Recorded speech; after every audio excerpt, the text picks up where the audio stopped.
forward. I sometimes feel like we've spent Does this just lead into the next thing that I'll do next time? You may be right. We've traveled a lot together. I think it may be time I set Oh my off goodness. on my own. I understand. As much as I like you by my side, I You just chill out. can't expect you to stay forever. I figured I'd take my leave while you still feel that way. It will feel strange, though. It will take some getting used to. Well, where should I take you? The docks near Athens should Stop moving. There are some others I'd like to say goodbye to as well. I'm sure they'll be sorry to see you go. To Athens. I'll probably just do that next time. Well, I'll do. Why are you so restless? Is it because I'm blocking your spot slightly? Nope. There isn't. My goodness, just stop. Okay, well, whatever. Whatever. Alright, it's 3 in the morning. Well, it's 3:18 in the morning if you want to be more precise. What? Oh, and hello, Emerald Finder. How's Armand doing at this ungodly hour? Doing alright. I beat the game. Game speed redeems are still available. Oh. Thanks for pointing that out. I'm gonna have to turn that off. I don't count this in a safe area right now. I'll go dock over here then. Yeah, I'll have to disable that in a hot second in that case. Is what I will have to do here. But yeah, I do have some things I need to get to tomorrow. There were other things that I did want to chat about during the stream that I just didn't get the chance to because of how much stuff was constantly going on. But I'll chat about that next time. Or I'll just do it like very, very briefly here. This is what I might do. The main other thing that I wanted to chat about during this stream was the update on the Doggy situation. Because there was a dog that we were like trying out having here for a little while. Gingy was her name. That I think was on stream here the last time that I was streaming. I won't ask any questions. But we found out that she really, really does not get along with other doggies. We were leaning towards her being the one that we keep. But turns out when there's other doggies around, when a family friend came by with 2 doggies, that she really does not get along with other doggies in her domain. Like, they said at the boarding kennel that she'd been staying at that she seems to get along with other doggies and plays and is good and all that. But in a home environment where she has a territory here, overkill at the end, I guess, it's a bit of a different story. If one of them has a toy, then she's gonna go after them because she wants that. If one of them is getting attention, especially from me, because she seemed to get really attached to me, whoa, she would go right at them, like snarling, biting, and pin them down. That's not the case for most, I'd say. It's the case for some. Like most of the doggies out at the village that we have a lake cabin at, a lot of them are good with other doggies and are typically off leash there. But Jessie never was. And we think that that's like a pretty innate thing, considering that's the way that it was for Jessie. It was just an innate thing that never changed with her. And we tried for years. It took 2 years to get her to be okay with one other specific dog. And that was just one doggy, never mind all of them there. So we felt like, considering our lake cabin and like just our environment with our family having many doggies as well. Oh, up this way we go. That it wasn't exactly the best fit for us. That was probably a pretty innate trait there. Because she was like right at them. But yeah, I would disagree with that being the case for most doggies, where it's like someone else is petting another dog and then that dog is gonna go right at them, snarling and biting. She was a shepherd mix, is what she was. So we were like, yeah, this is not the best fit here. And her prey drive is also extremely, extremely strong. Like, we're worried that, what? I didn't get all the things. Yeah, larger dog, about 65 pounds. Like, the moment any doggy was getting any attention that she wasn't, or had a toy, she was just at them. Which is odd, because, like, when we were walking the 3 dogs, they were just fine with one another on the walk. There was no issues whatsoever. But it was the moment that one of them was getting human attention that she wasn't getting, that there would suddenly be a problem. Was the case. So that was a major red flag there. Plus her prey drive. Like, she sees a rabbit, she just start pulling as hard as she could on the leash, trying as much as she could to go after it. And we worry that off leash out at the lake, if you'd see a rabbit, you just never see her again. She'd be gone. I guess while I do this little short ramble, I'll just go do the things here. This counts as a restricted area. So we were like, yeah, this is not exactly the best doggy for us then, especially with the lake cabin, with how many other critters and how many other dogs are out there. That's not gonna work out. So I had called the boarding kennel, which is basically like her foster home, about bringing her back. And they mentioned on the phone that she had been returned several times. And that's information that they had not told me before that would have been good to know before. Like, she'd been returned before, and what were the reasons? Why were people bringing her back? And, like, it makes you feel extra bad for her having been returned several times, but this was definitely not the household for her. It wasn't... You have to consider both what's best for... both for this family and for the doggy being adopted as well. Like, it's a very major change for both. You want to make sure that it's the perfect right fit for both. Not something where it's like, yeah, I'm not sure that this is gonna be something that'll work out. Yeah, wouldn't exactly work out. So the fact that they didn't really give us that information before was kind of like, yeah, that feels a little bit unprofessional there. And like, I felt kind of bad dropping her off there again. Luckily, she was not at all distressed by it. Like, she seemed very happy to be back. Like, here's all these people and doggies that she's all right with, that she recognizes. And she's just fine with the dogs there, like, in this communal shared environment. It's when she has, like, this territory and specific people that other doggies could be getting attention from that there was suddenly an issue.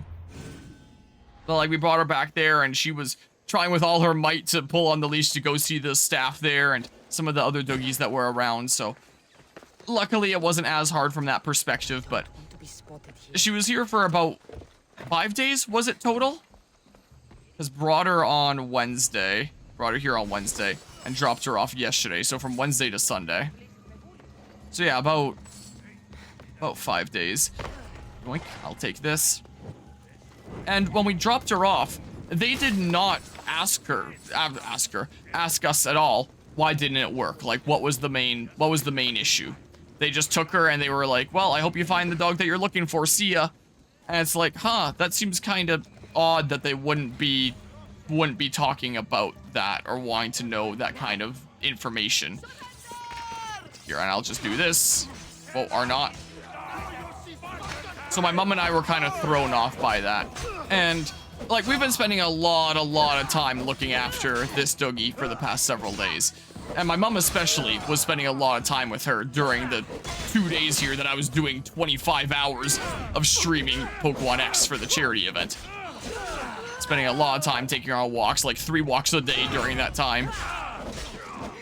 And like, we got bonded to her a decent bit as well. Why do you have... Are you gonna attack me now? So it was kind of hard giving her up then, like having to acknowledge, yeah, this isn't gonna work. It's not gonna be the best fit. Ragdolls in this game, I swear. What the heck just damaged me? Natural causes? What is happening? What is happening to me? That spot is bugged.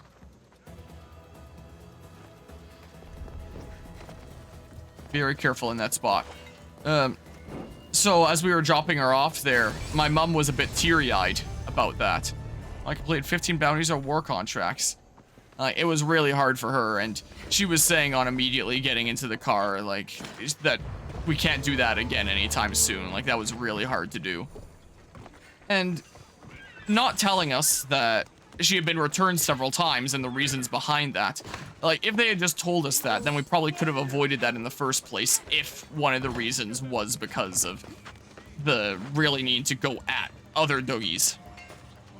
Or, like, the incredibly strong prey drive, where that kind of stuff might be more innate. Like, it is possible that could potentially be trained out, or it could be innate, but you'd have to put in a lot of time to find out.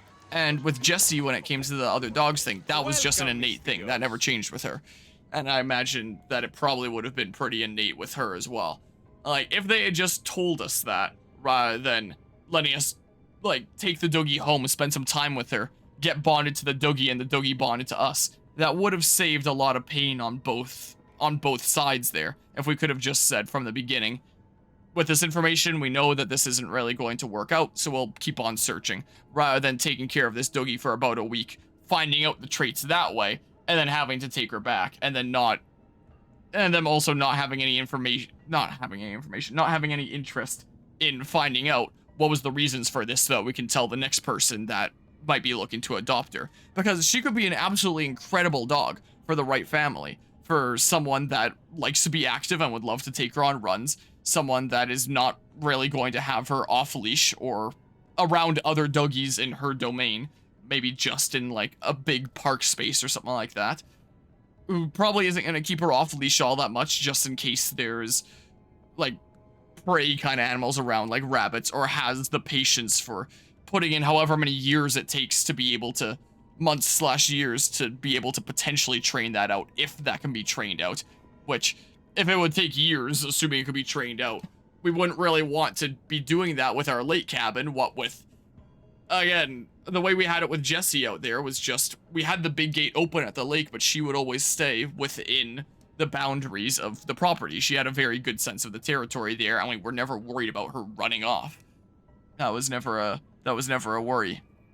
So like a household where you want like a super kind, cuddly dog, where they're not going to be exposed to other dogs there. There's not going to be too much exposure to prey drive / the willingness to be able to train that out over however long it takes, and the willingness to accept that it might potentially just be an innate thing that you can't train out.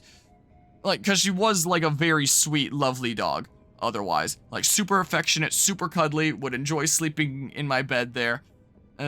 It was super fun to watch her play. She would even just play with herself, throwing toys in the air or throwing them in front of her, and I'd never seen a dog do that before, basically throwing the toy for herself or balancing it in her mouth and having so much fun with it.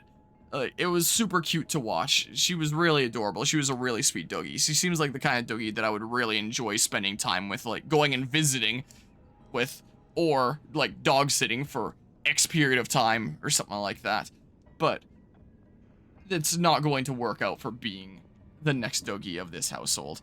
But it was still a rather odd experience with not being told any of that information beforehand. I was asking like some details about her. Sure, I may as well here. And they didn't really tell me all that much before. And they said like, oh, we don't really know all that much. We're just like the boarding kennel that looks after her here. But it's like, through SCARS, the rescue organization, Second Chance Animal Rescue is what it stands for. Maybe they would have been able to get some information through that. And if only finding out yesterday that she'd been returned several times, you'd think that they would understand, like to some degree, why, and be able to share that with potential adopters, rather than being like, oh, would you like to take her home and try it out for a while and see what things are like, with minimal information, and then not asking us any information about why is she brought back. It seems very odd. So apparently one of the my mom was chatting with that about to the family friend that brought by 2 of those doggies not that long ago, because the family friendo that brought by those 2 doggies, one of them is another SCARS foster, because she fosters through SCARS as well. And chatting to her about that, she said like, oh, can talk to one of the main SCARS people about that, because it does seem like a kind of odd experience, and it would be good for future adopters to have an experience where they're told beforehand, these are her traits and generally what to expect. And then save potential situations like that, where you take the dog for X amount of period of time, you get bonded to the dog gets bonded to you, only to find out like, yeah, this is not going to work, if you had just known ahead of time. So it seems like my mom is now going to be chatting with one of the SCARS people that turns out works at like the same university campus that we do. So just in like another nearby building. So gonna be chatting with them and saying just like, hey, this was the experience. And the contact that I was chatting with through SCARS, just through text, I never met them in person. I don't even remember what their name was, because they mentioned it on phone at one point, but not in text, so I forgot. I basically said like, yeah, this was the whole situation. This is why we brought her back. I don't think it's gonna work out, and gave like this big explanation for what was going on there. And the response that they gave me was just, sounds good. That was it, and that was the only thing that they had to say on the subject. So it did seem kinda odd, and having it be that kind of way, it's not fair both to the families looking to adopt a dog and to the dog itself that can get bonded to that family that's taking it for that time. If they could have known with more information at the beginning, here's these traits. These traits aren't going to work out in our specific household. So it was overall kind of a odd experience. But I do hope that, like, she is a lovely dog. I really hope that she finds an amazing home. And I do hope that in the future, like, after talking to some Scars people there, that kind of situation might not happen again, in the sense that more information will be told up front, as opposed to, here, want to try this trial period without all that much information? Because they just told me they didn't have all that much information. But I guess that was a little bit of a lie after they told me yesterday that she'd been returned several times that I sure didn't know before. This perk's effect will not stack when equipped on multiple items. Okay, so I may as well get this on one of each of these on different items, right? Here, let's do Assassin for the that thing. So yeah, that was the experience with that. That was the last thing that I wanted to ramble about, was the case. So just get that added to the little storytelling that goes on in my Assassin's Creed series. Oh, unless there's different things that we put on different things. Best viewers on. That's the first time I've seen that message. Usually it's like buy viewers on and stuff. That's a new thing. Oh, it's different for each. Well, minus 50% all resistances. 2% damage dealt restored as health. I get shredded so fast that I'm not even going to notice that. 20% health restored on death. 2 minutes cooldown. Wait, so this is like a... So like I die, but then I get a second chance as I get 20% health back. And then like it resets every 2 minutes. It's not even once per every combat. Huh. Plus 15% all resistances, minus 50% all resistances. What does this mean, then? What? Do I want minus 50% or plus 15%? I don't understand what this means. I'm not gonna notice this. With Nightmare Mode, this is actually a really good bailout. Huh. Okay, Demigod's Belt. I don't have any legendary things here right now. I'll come back to that in a hot second. All arrows pierce shields, plus 50% burning rate. That's like the ticks at which they take damage, or is that the building up until the part in which they'll take damage? Plus 10% intoxicated damage and weakening effect. Oh, they get weakened as well when they're poisoned? I'm usually just destroying their shield, so I'm not sure how useful that'd be. I could try this, and then maybe that's just like the damage tick happens 50% more often. If that's the build-up, then it's not really going to help me all that much. Huh. Okay. And then on this, I can get probably one of these ones that I have at like rank 5, I guess. So either plus 10% assassin damage, plus 20% chance to ignore half damage. I guess when I'm eating hits, I don't know about that. 25% half headshot damage, plus 10% health. Maybe. Get shredded a lot less easy.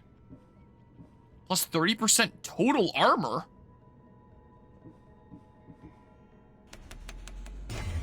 How about this? Yeah, I probably should have done this earlier. Why does some of the perks get put above where it says Demigod set, like just underneath a plus 6 damage, and then this one is put underneath here? Oh, now it's put there. Okay, yeah, I like that one. And then minus 35% cooldown duration for Hero Strike ability on successful parry. Oh, interesting. Minus 15% cooldown duration for Battle Cry of Ares ability on kill. Way more towards that one, unless one of these is really good. On assassination kill, more crit damage, maybe. Plus 30% total armor. With that stack. Hero Strike does seem really good. And then get a parry, and then it's probably charged up by that point anyway. Because it's already starting to build up. And then by the time that I get a parry, then maybe it's fully charged. I'm gonna try getting this. I think I'm gonna do. This also doesn't cost a whole lot of materials. But yeah, I think this will be my go-to armor set. And yeah, I thought this was gonna be the same for like all the different things. It wasn't. So I'm going with warrior damage instead of assassin damage. There. Thanks for stopping by. No problemo. Here, before I end this, I'm just gonna get higher up. It is a little bit less crowded. So I can stand here and kind of look out across the waters. So yeah, that was that situation there. And now, here's my decked out armor. There, now it's showing it. Yeah, now it's plus 17% warrior damage. Wait, I think it was that way all the way through this stream. For whatever reason, I thought it was 16% earlier this stream. But maybe it'll keep going up as my level goes up here? Might be the case. But yeah, I have the build to take me through the DLC here. I have the build. Oh. Never mind, I might change this weapon. I'm stacking together the -1 adrenaline cost for overpower abilities. I don't need this one. But I do like the chaining together thing. I do like having a heavy weapon on the other thingamabob. There's something else that might be more useful. Like, heavy blades, more warrior damage, more crit damage. Like, those are good, but yeah, that other effect, I don't really need it twice. More hunter damage, all damage, arrow of destruction, assassin damage, heavy bladed. More on elites and bosses. Maybe. That might be the better go-to thing. I'll slap that on here for now. Convert crit chance to damage, but cannot crit. More adrenaline per hit. Would I chain stuff together with this? Oh, this will take some consideration at some point. This is a lot of the build, at least, but I guess not my final build. I guess not. Alright. Let's see here. Let's save.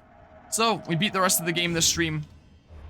I gave all the story update stuff that I wanted to this stream. So, yeah. I'm probably going to commit a decent bit more so to some of my other game projects here for the next little while. Maybe, unless I feel like doing some more blue quests here, because it is stuff that I want to do at some point. So, the next stream will either be here still doing blue quests, or it'll be at Fragapalooza doing this. And if there's extra time doing blue quests, and then just doing blue quests after, and then stuff here. One way or the other. That is what the future is looking like in this series now. So, hey, game is beaten, but there's still a lot more to go. It's the game that never ends. So, yeah. Maybe next time I'll be at Fragapalooza with DLC, or maybe it'll be here. I don't know.